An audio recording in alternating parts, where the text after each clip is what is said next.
आपका स्वागत है आकाश एजुकेशन सेंटर में। आज हम 11वीं क्लास इतिहास अध्याय नंबर 3 महाद्वीपों में फैला हुआ साम्राज्य आपके लिए चैप्टर लेके आए 11वीं क्लास का।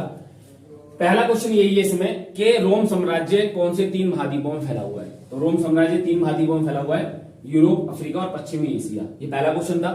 ये जो हम आपको पढ़ा रहे हैं ये इंपॉर्टेंट क्वेश्चन है, आप पुराने से पुराना पेपर उठाकर देख लेना, ये आपको क्वेश्चन जरूर मिलेंगे। पहला क्वेश्चन है रोम साम्राज्य कौन से 3 महाद्वीपों में फैला हुआ है। तो मैंने आपको बताया यूरोप, अफ्रीका और पश्चिमी एशिया 3 महाद्वीपों में फैला हुआ है।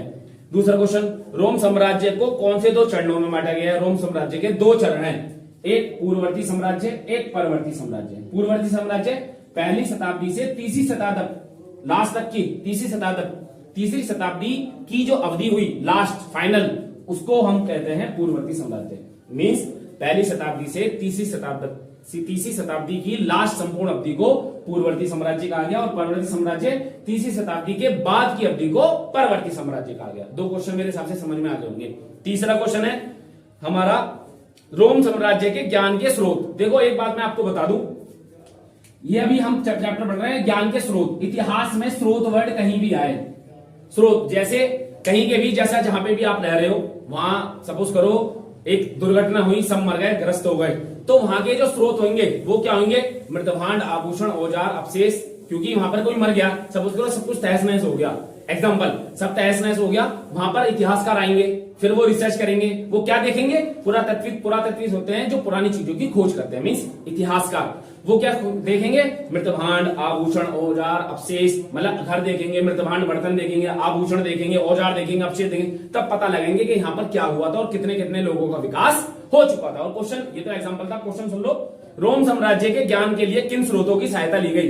रोम साम्राज्य को जानने के लिए इतिहासकारों ने क्या क्या चीजों की आवश्यकता ली, तो मैं आपको बताता हूं। पाठ्यक्रम सामग्री, दस्तावेज, अभिलेख, खंडर, औजार, अवशेष, इनकी उन्होंने सहायता ली। ये था आपका तीसरा क्वेश्चन। चौथा क्वेश्चन, पेपायरस क्या है। पेपायरस सरकंडे जैसा पौधा है जो मिस्र में नील नदी के किनारे उगता है, जिसकी छाल से कागज तैयार होते हैं और रोम के लोग इसका प्रयोग करते हैं। दोबारा रिपीट कर देता हूं, पेपायरस सरकंडे जैसा पौधा है, ये मिस्र में नील नदी के किनारे उगता है, इसकी छाल से पतले रेशों से पेपर या कागज तैयार किए जाते हैं, इस कागज को रोम के लोग प्रयोग करते हैं। क्वेश्चन नंबर 5 है आपका, रोम साम्राज्य के राजनीतिक इतिहास में 3 खिलाड़ी कभी भी आपके पूछे रोम साम्राज्य के, तो पहला था सम्राट, दूसरा है सैनिक और तीसरा है सेना।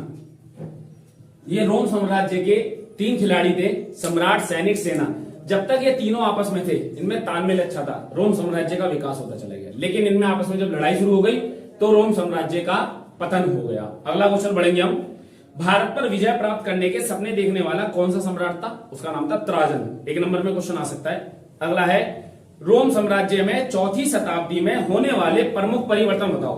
तो 4वीं शताब्दी में रोम साम्राज्य में क्या परिवर्तन हुए। पहला परिवर्तन, रोम साम्राज्य में 4वीं शताब्दी में अनेक सांस्कृतिक परिवर्तन हुए, सांस्कृतिक और आर्थिक बहुत सारे परिवर्तन।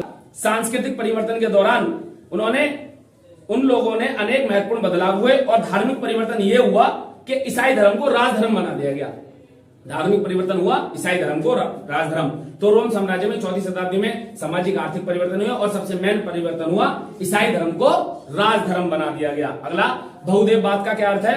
बहुदेववाद शब्द का अर्थ होता है अनेक देवी देवताओं की पूजा उपासना करना। एक या 2 नंबर में क्वेश्चन हर बार आता है, बहुदेववाद का अर्थ बताओ। तो बहुदेववाद शब्द का अर्थ होता है कि अनेक देवी देवताओं की पूजा उपासना करना। और 3 महाद्वीपों में फैला हुआ साम्राज्य। ये कुछ इंपॉर्टेंट क्वेश्चन थे जो मैंने आपको समझाए। अगर आपको हमारी वीडियो अच्छी लगी हो तो हमारी वीडियो को लाइक करें, सब्सक्राइब करें और कमेंट करके जरूर बताएं हमारी वीडियो आपको कैसे लगी। आप सबको मेरा नमस्कार।